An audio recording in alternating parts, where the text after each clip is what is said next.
وضو ہو یا نہ ہو، اولاد کی کامیابی کے لیے چلتے پھرتے یہ تسبیح پڑھو۔ جو یہ تسبیح پڑھتا ہے اتنی عزت اللہ دیتا ہے کہ ہر زبان پر، ہر جگہ پر اس بندے کا چرچا ہوتا ہے۔ محترم ناظرین، یہ ایک ایسی تسبیح ہے، یہ وہ عمل ہے جو اللہ کو اتنا محبوب ہے کہ اللہ تعالیٰ فرماتا ہے وضو ہو یا نہ ہو، اولاد کی کامیابی کے لیے یہ تسبیح پڑھو۔ جو شخص یہ تسبیح چلتے پھرتے اٹھتے بیٹھتے پڑھتا ہے، اللہ تعالیٰ اسے بے شمار عزت سے نواز دیتا ہے۔ یہ تسبیح وہ عمل ہے کہ اگر اولاد پر کوئی پریشانی آتی ہے تو یہی تسبیح اس کا سہارا بن جاتی ہے۔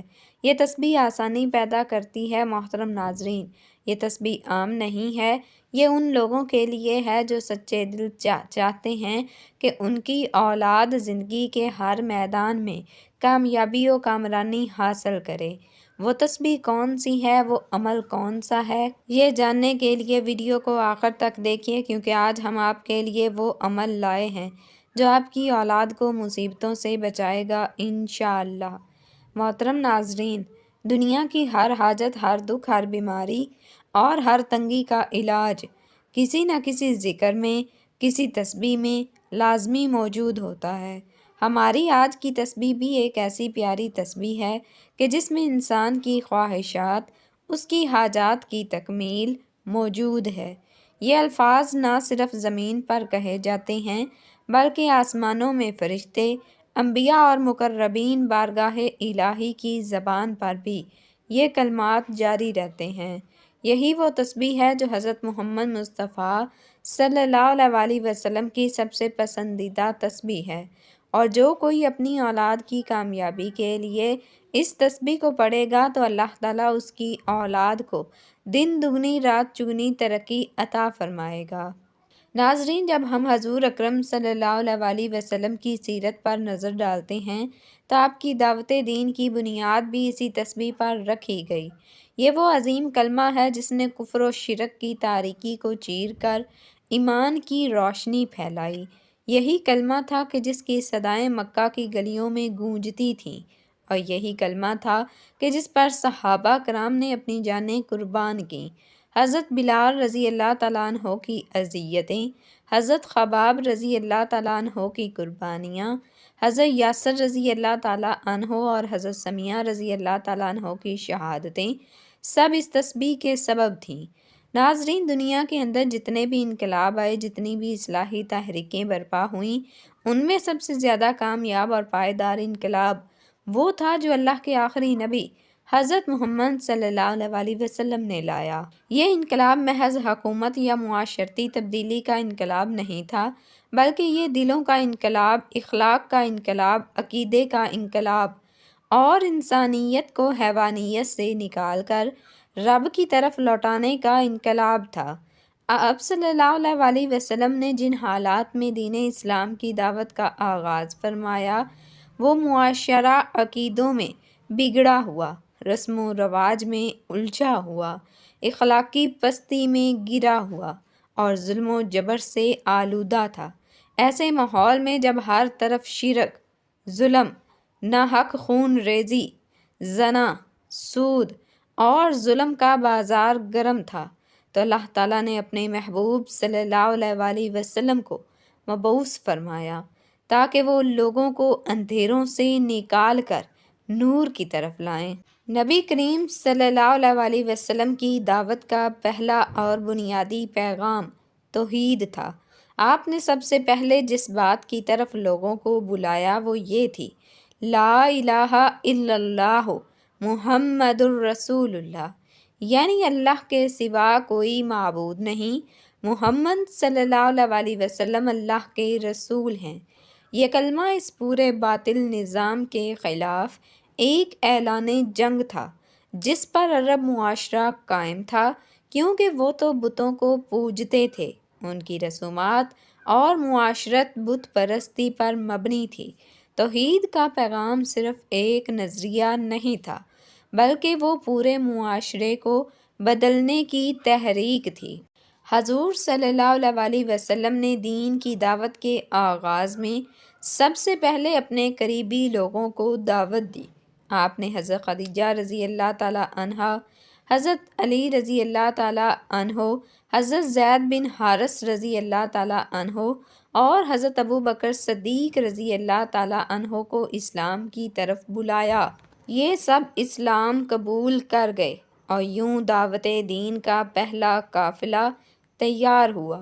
آپ صلی اللہ علیہ وسلم نے ابتدا 3 سال تک دین کی دعوت کو خفیہ رکھا۔ یہ وہ وقت تھا جب مکہ کے مشرکین کا ظلم و جبر عروج پر تھا اور ایک نئی دعوت کو برداشت کرنا ان کے لیے ناقابل قبول تھا۔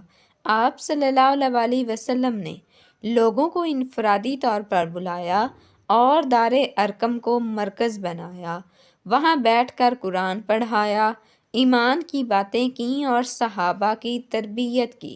جب اللہ تعالیٰ کا حکم نازل ہوا اور اپنے قریبی رشتہ داروں کو ڈراؤ، سورۃ الشعراء آیت نمبر 214، تو آپ صلی اللہ علیہ وسلم نے صفا پہاڑی پر کھڑے ہو کر قریش کے تمام سرداروں کو بلایا اور ان سے فرمایا کہ اگر میں کہوں کہ اس پہاڑ کے پیچھے ایک لشکر ہے جو تم پر حملہ کرنے والا ہے تو کیا تم میری بات مانو گے؟ سب نے کہا ہاں، ہم نے آپ کو کبھی جھوٹ بولتے نہیں پایا۔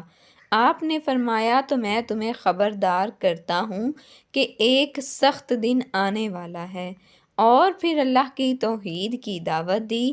قریش چونک گئے اور سب سے پہلے ابو لہب نے مخالفت کی اور کہا، تیرے لیے ہلاکت ہو، کیا اس لیے ہمیں جمع کیا تھا؟ اس پر سورہ تبت یدا ابی لہب وتب نازل ہوئی۔ نبی کریم صلی اللہ علیہ وسلم نے جب دین کی دعوت کھلم کھلا دینا شروع کی تو مشرکین مکہ آپ کے سخت مخالف ہو گئے۔ آپ اور آپ کے صحابہ پر ظلم و ستم کے پہاڑ توڑے گئے، لیکن کسی نے صبر کا دامن نہیں چھوڑا۔ مشرکین نبی صلی اللہ علیہ وسلم کو ساحر، مجنون، شاعر، کہانت کرنے والا جیسے القابات سے پکارنے لگے۔ ان کے سردار کہتے، یہ کیا باتیں کرتا ہے؟ کیا معبود صرف ایک ہے؟ یہ تو تعجب کی بات ہے۔ بنی ہاشم کا 3 سالہ مقاطع شب ابی طالب، جس میں کھانے پینے کی اشیاء بند کر دی گئیں، بچوں کے رونے کی آوازیں مکہ میں سنائی دیتیں، یہاں تک کہ درختوں کے پتے کھا کر گزارا کیا گیا۔ حضرت بلال رضی اللہ تعالیٰ عنہ کو گرم ریت پر لٹا کر سینے پر پتھر رکھے گئے اور کہا گیا کہ لات اور عزا کو پکارو، لیکن بلال رضی اللہ تعالیٰ عنہ کہتے، احدن احدن۔ حضرت خباب رضی اللہ تعالیٰ عنہ کی پیٹھ پر دہکتے کوئلے رکھے گئے۔ حضرت یاسر رضی اللہ تعالیٰ عنہ اور حضرت سمیہ رضی اللہ تعالیٰ عنہا کو اذیت دی گئی، یہاں تک کہ سمیہ رضی اللہ تعالیٰ عنہا اسلام کی پہلی شہیدہ بنی۔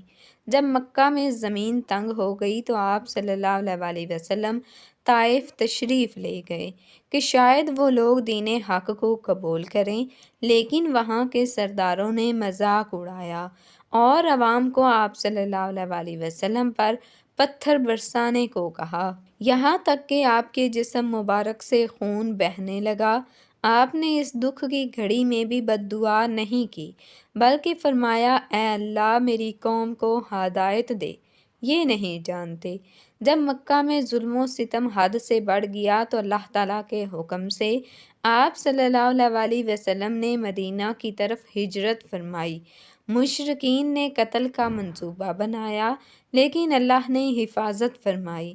حضرت علی رضی اللہ تعالیٰ عنہ کو اپنے بستر پر سلا کر آپ صلی اللہ علیہ وسلم رات کے اندھیرے میں روانہ ہوئے۔ غار ثور میں حضرت ابو بکر رضی اللہ تعالیٰ عنہ کا خوف اور آپ صلی اللہ علیہ وسلم کا اطمینان، یہ واقعہ ہمارے لیے صبر اور توکل کی عظیم مثال ہے۔ آخر کار وہ دن آ پہنچا جب نبی کریم صلی اللہ علیہ وسلم 10,000 صحابہ کے ساتھ مکہ میں فاتح بن کر داخل ہوئے۔ یہ وہی مکہ تھا جہاں آپ پر سب سے زیادہ ظلم ہوئے تھے، لیکن آپ صلی اللہ علیہ وسلم نے بدلہ لینے کی بجائے سب کو معاف کر دیا اور فرمایا کہ آج تم پر کوئی گرفت نہیں، اللہ تمہیں معاف کرے۔ یہ تھا آپ صلی اللہ علیہ وسلم کا اخلاق، اور یہی تسبیح آپ صلی اللہ علیہ وسلم کی دعوت کی اصل روح تھی۔ اسی تسبیح کی وجہ سے آپ صلی اللہ علیہ وسلم پر اور آپ صلی اللہ علیہ وسلم کے اصحاب اور آل پر ظلم و ستم کی انتہا کر دی گئی، لیکن نہ ہی آپ صلی اللہ علیہ وسلم نے اس تسبیح کو چھوڑا، نہ ہی دعوت حق کو چھوڑا، اور نہ ہی آپ کے صحابہ اور اہل بیت نے اس تصدیق کو چھوڑا۔ اس تسبیح کی وجہ سے اللہ تعالیٰ نے ہر آزمائش میں ثابت قدم رکھا اور آپ کی ہر خواہش کا احترام کرتے ہوئے آپ صلی اللہ علیہ وسلم کو اپنے مقصد حق میں کامیاب رکھا۔ نبی کریم صلی اللہ علیہ وسلم کی دعوت کا محور صرف توحید، عبادت اور اخلاقی تربیت نہیں تھا، بلکہ اس میں صبر، استقامت، رحمت، عدل، برداشت اور اخلاص جیسی اعلیٰ صفات بھی شامل تھیں۔ آپ صلی اللہ علیہ وسلم نے ہمیں سکھایا کہ دین کی راہ میں مشکلات آتی ہیں، دل دکھتے ہیں، راستے بند ہوتے ہیں، لیکن صبر، یقین اور اللہ سے تعلق قائم رکھو تو وہی راستے کھلتے ہیں، وہی دشمن دوست بن جاتے ہیں اور اندھیرے اجالوں میں بدل جاتے ہیں۔ ناظرین، جو والدین واقعی دل سے چاہتے ہیں کہ ان کی اولاد دنیا میں کامیاب ہو، عزت پائے، نیک ہو، بااخلاق ہو، ہر جگہ ان کا نام روشن ہو، لوگ ان کی اولاد کی مثالیں دیں، ان کی اولاد جب کسی مجلس میں جائے تو سرائی جائے، جب کسی محفل میں بیٹھے تو سب کی توجہ ان کی طرف ہو، جب کوئی ان کے بچوں کا نام لے تو عزت سے لے، ہر امتحان میں سرخرو ہوں، ہر میدان میں نمایاں ہوں، دنیا کی دوڑ میں پیچھے نہ رہیں بلکہ آگے بڑھیں، رزق میں برکت ہو، تعلیم میں کامیابی ہو، کیریئر میں بلندی ہو، اور سب سے بڑھ کر وہ دین پر بھی قائم رہے، والدین کی آنکھوں کی ٹھنڈک بنے، ان کی دعاؤں کا اثر ان کے بچوں کی زندگی میں نظر آئے، ہر پریشانی ان سے دور ہو، ہر میدان میں اللہ ان کا مددگار بنے، لوگ ان کے اخلاق سے متاثر ہوں، ان کی صحبت نیک لوگوں کے ساتھ ہو، ان کا دل قرآن سے جڑا رہے، ان کا تعلق مسجد سے قائم ہو، والدین جب ان کی طرف دیکھیں تو دل سے شکر ادا کریں کہ اللہ نے ایسی اولاد دی جو دنیا اور دین دونوں میں کامیاب ہے۔ یہ ہر اس ماں باپ کا خواب ہے جو اپنی اولاد کے لیے دن رات دعائیں کرتے ہیں، جو ان کی خوشی میں اپنی خوشی سمجھتے ہیں، جو چاہتے ہیں کہ ان کے بعد ان کی اولاد ان کا نام روشن کرے اور وہ نیکی کا ذریعہ بنے۔ تو والدین، وہ تمام والدین جو دل سے چاہتے ہیں کہ ان کی اولاد کامیاب، عزت والی ہو، ہر میدان میں سرخرو ہو، دنیا اور دین میں بلند مقام پائے، وہ اس تسبیح کو اپنا معمول بنا لیں کہ وہ تسبیح جس کے ذکر کرنے والے کو اللہ رب العزت ایسی عزت عطا فرماتے ہیں کہ مخلوق خود بخود اس کی قدر کرنے لگتی ہے، لوگ اس کے کردار کی گواہی دیتے ہیں، دلوں میں اللہ اس کے لیے محبت ڈال دیتے ہیں اور دنیا اس کے نام سے واقف ہونے لگتی ہے۔ یہ تسبیح اللہ کے ایسے مبارک کلمات پر مشتمل ہے کہ جو شخص اسے روزانہ پڑھتا ہے اس کے راستے کی رکاوٹیں خود بخود دور ہونے لگتی ہیں، مشکلات آسانیوں میں بدل جاتی ہیں، اور جو مقصد دور نظر آ رہا ہوتا ہے وہ قریب آ جاتا ہے۔ اس تسبیح کی برکت سے انسان کا بگڑا ہوا مقدر سنورنے لگتا ہے، عزت و عظمت اس کے قدم چومنے لگتی ہے، یہاں تک کہ اگر خاک میں بھی پڑا ہو تو اللہ اسے اٹھا کر سونا بنا دیتا ہے۔ تو ناظرین، جن کا رزق رکا ہو وہ کھلنے لگتا ہے، جو دروازے بند ہوں وہ کھلنے لگتے ہیں، اور دل کو ایک ایسا سکون عطا ہوتا ہے جو صرف اللہ کے ذکر سے نصیب ہوتا ہے۔ تو یہ تسبیح جو ہے کامیابی کا وہ زینہ ہے جو صرف زبان پر چند کلمات لانے سے دل و دماغ اور زندگی کو اللہ کی رحمت سے بھر دیتے ہیں۔ اگر آپ چاہتے ہیں کہ آپ کی اولاد دنیا میں کامیاب ہو، لوگوں میں ان کی عزت ہو، ہر جگہ ان کا چرچا ہو، وہ نیک بنیں، آپ کے دل کا سکون بنیں، آپ کی دعائیں ان کی زندگی سنوار دیں، تو روزانہ ایک بہت ہی خاص، پیاری اور عظیم تسبیح ہے، اس کو اپنی زندگی کا حصہ بنا لیں۔ وضو ہو یا نہ ہو، کسی بھی وقت، کسی بھی حالت میں زبان پر اس تسبیح کو جاری رکھیں، نماز کے بعد پڑھیں، چلتے پھرتے، کام کرتے ہوئے یا دن کے کسی بھی حصے میں دل سے اس ذکر کو کریں کم از کم 100 بار، اور اگر ممکن ہو تو پانی پر دم کر کے بچوں کو پلائیں یا گھر میں چھڑک دیں، تاکہ اللہ کی رحمتیں، برکتیں اور محبتیں آپ کے گھر پر نازل ہوں، دل نرم ہوں، رشتے جوڑیں اور اللہ کا قرب نصیب ہو۔ وہ عظیم تسبیح ہے یا ودود، جس کا ورد انسان کو اللہ کی محبت کا مرکز بنا دیتا ہے، دلوں میں عزت اور لوگوں کے دلوں میں جگہ عطا کرتا ہے۔ اس کے ساتھ آپ پڑھ سکتے ہیں یا رافیو، جو عزت و بلندی عطا فرمانے والا ہے، یہ اس میں مبارک مقام و مرتبہ بلند کرتا ہے، اور یا نافیو بھی ضرور پڑھا کریں، جو ہر نفع کا مالک ہے۔ یہ تسبیح رزق، صحت اور اولاد کی ترقی کے لیے بے حد مفید ہے، اور اگر آپ چاہتے ہیں کہ آپ کے بچوں کے دل علم، ہدایت اور روشنی سے بھر جائیں تو یا نور کو بھی ورد میں شامل کریں۔ یہ دلوں کو روشن کرتا ہے، گھروں سے تاریکی کو دور کر دے اور دل و دماغ کو روحانی روشنی عطا کر دے۔ یہ تمام اسماء الحسنی جو اللہ کے نام ابھی آپ کو بتائے، ان کو اکٹھا ملا کر آپ نے پڑھنا ہے۔ یہ نہایت ہی طاقتور، مجرب اور برکتوں سے بھرپور نام ہیں۔ ان کو معمول بنا لیں، روزانہ کے معمول میں شامل کر لیں۔ یقین رکھیں کہ اللہ وہ عطا کرے گا جو آپ کے خوابوں سے بڑھ کر ہوگا۔ تو جو بھی یہ ویڈیو دیکھ رہا ہے، اس وظیفے کو صرف خود تک محدود نہ رکھے، بلکہ صدقہ جاریہ سمجھ کر دوسروں کے ساتھ بھی ضرور شیئر کریں، تاکہ انہیں بھی فائدہ ہو اور آپ کو بھی اس کا ثواب ملتا رہے۔ تو ناظرین محترم، آپ اس تسبیح کو کسی بھی وقت پڑھ سکتے ہیں۔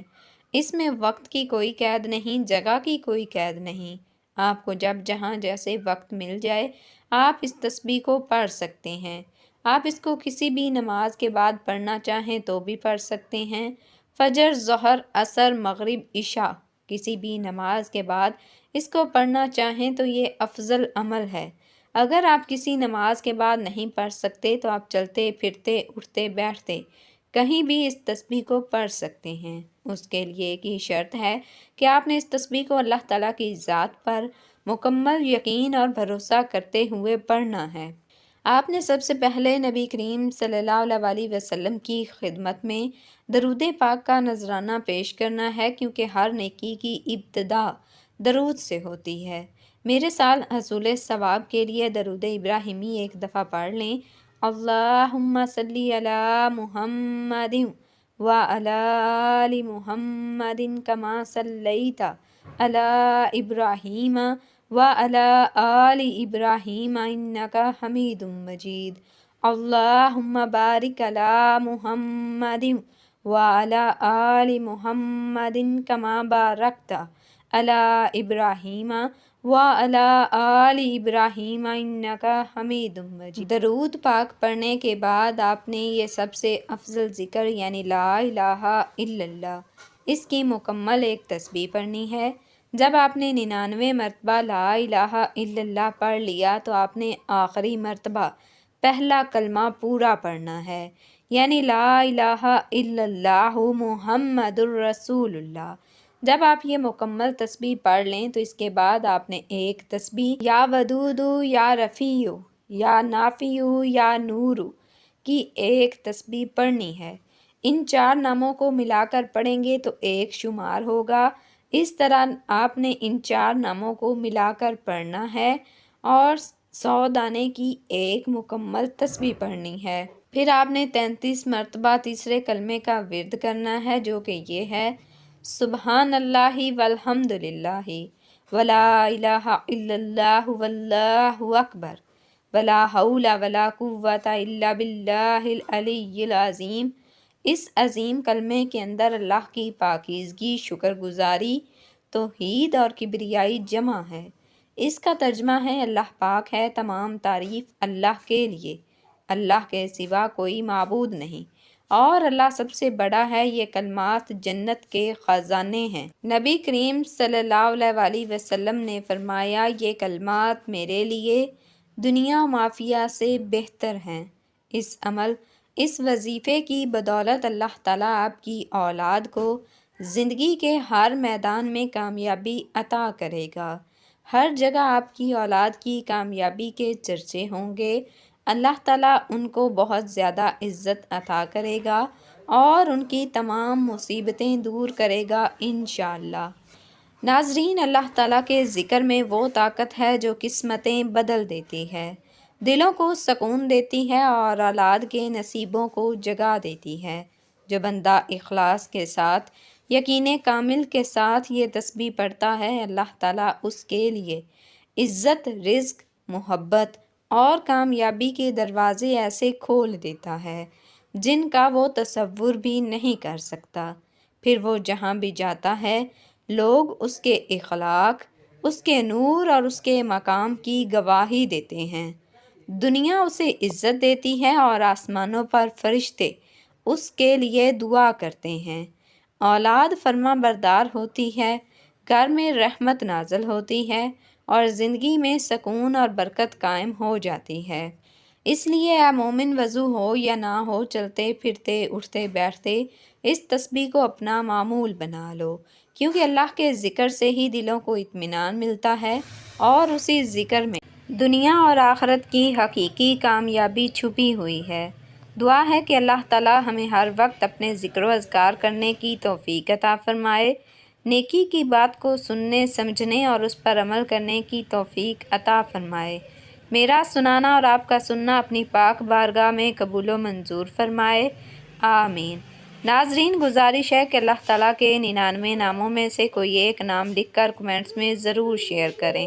اللہ تعالیٰ ہم سب کا حامی و ناصر ہو، آمین۔ جزاکم اللہ خیراً کثیرا۔ السلام علیکم ورحمۃ اللہ وبرکاتہ۔